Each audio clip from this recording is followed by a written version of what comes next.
할렐루야, 하루를 여는 말씀 묵상. 오늘 우리에게 주시는 하나님의 말씀은 사무엘하 4장 1절에서 12절 말씀입니다. 원수를 사랑하는 마음 제목으로 말씀을 나눕니다. 다윗이 통일왕국을 이루기 전 잠시지만 유다와 이스라엘로 분열기를 겪게 됩니다. 유다의 왕은 다윗, 이스라엘의 왕은 사울의 아들 이스보셋. 남은 사울의 지방과 이 이스라엘을 지키던 군사가 아브넬이었습니다. 아브넬은 다윗이 사울의 추격대에서 창과 물병을 가지고 나올 때 사울을 지키던 자였습니다. 그만큼 왕가의 측근이자 군사였죠.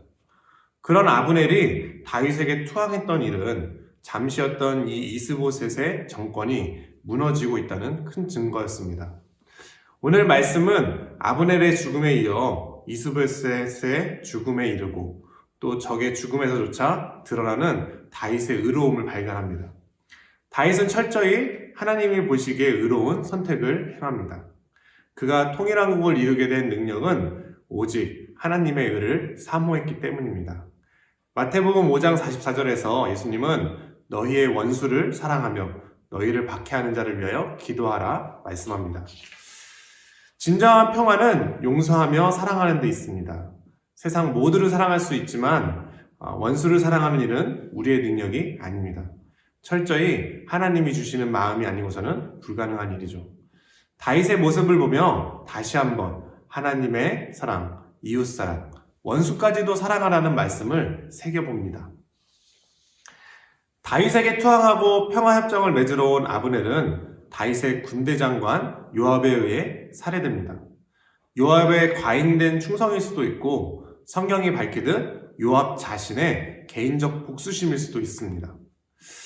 아브넬의 죽음을 전해들은 이 이스보셋은 손에 맥이 풀렸다 말합니다.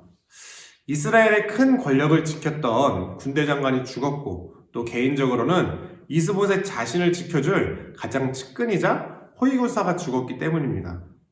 이스보셋의 거처 마하나임은 이게 잘 구성된 왕궁이라기보다는 한 농가와 같은 임시거처에 불과했습니다. 경계가 허술한 곳이기 때문에 이 아브넬의 죽음은 위험의 즉각적 노출을 의미했습니다. 결국 오늘 말씀처럼 이스보셋은 남은 군 지휘관 두 사람, 이 바하나와 레갑에게 배신으로 비참한 죽음을 겪게 됩니다. 이로써 사울의 집안은 버림받을 것이라는 하나님의 말씀은 실질적으로 이루어져가며 점점 더 하나님의 사람 다윗의 집안은 강성해져감을 보여줍니다. 이스보셋은 자신의 왕권을 세우지 못하고 또 그마저도 배신의 마음을 가진 아브넬을 의지하여 살아간 모습을 보여줍니다. 처음으로 기름 부음 받은 사울도 처음에는 하나님만 섬기고 또 하나님을 의지하는 듯 하였으나 끝에는 우상 숭배를 하고 또 사람을 의지하였습니다.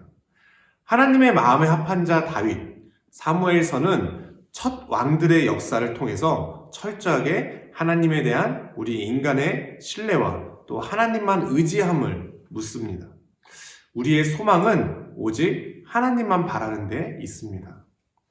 이스보셋을 살해한 레갑과 바하나는 이 모든 일을 신속히 마무리 지으려 합니다. 이스보셋을 죽인 그 밤새도록 신속히 다윗에게 달려가 이스보셋의 머리를 바칩니다. 앞선 사무엘하 1장의 사건이 떠오릅니다. 사울의 죽음을 알리기 위해 사울의 전리품들을 훔쳐서 다윗에게 나왔던 이 아말렉 청년이 생각납니다. 레갑과 바하나도 이스보셋의 죽음, 이스보셋에 대한 복수가 다윗에게 기쁨일 줄 알았습니다. 사실 맞습니다. 아브넬의 투항에 반론을 제기했던 요압이나 적의 머리를 가져온 이 레갑과 바하나의 행동이나 모두 새로운 왕에 대한 또 다윗에게 대한 충성을 표시합니다. 고대 사회에서 왕권을 잡았을 때 그 반대 세력에 대한 수청은 당연한 수순이었습니다. 그러나 다윗은 달랐습니다. 아브넬과의 협상과 아브넬을 평안히 보내려는 모습은 이스라엘과 유다의 평화로운 화합을 추구하려던 모습입니다. 이러한 평화 전략 가운데 레갑과 바하나의 사건은 정치적으로는 방해가 되는 요소였으며 다윗 개인의 이 신앙적으로는 불의에 불과했습니다.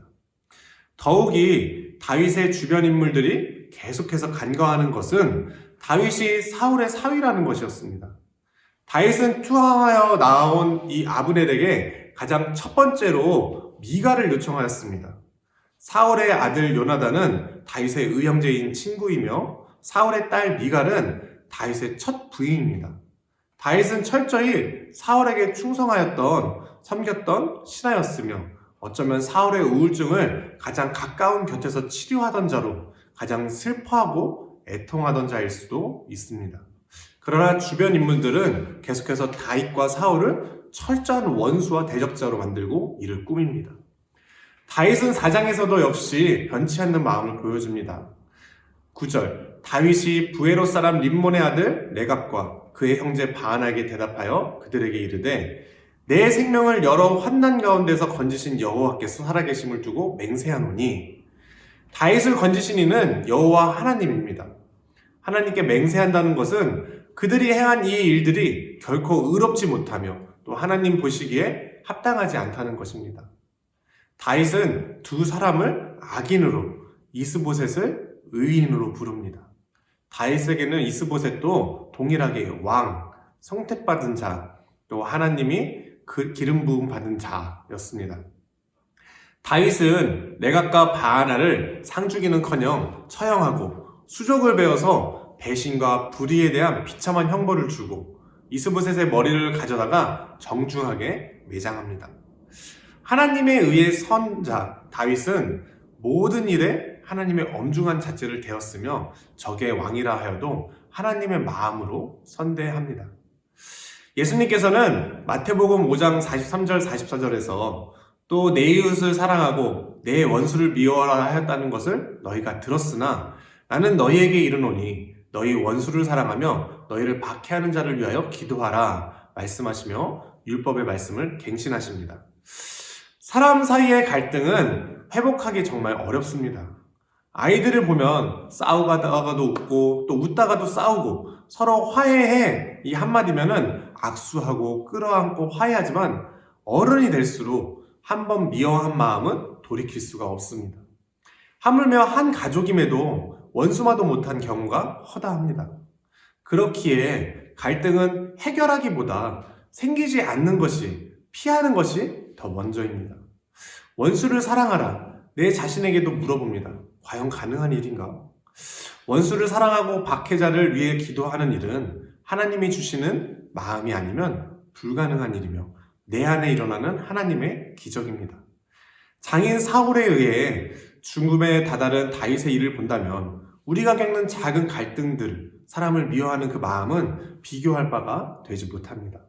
그러나 다윗은 하나님의 의를 사모하고 하나님의 마음으로 이 일들을 뒷날까지 사울이 죽고 그 뒤에까지도 극복하는 역사를 보여줍니다.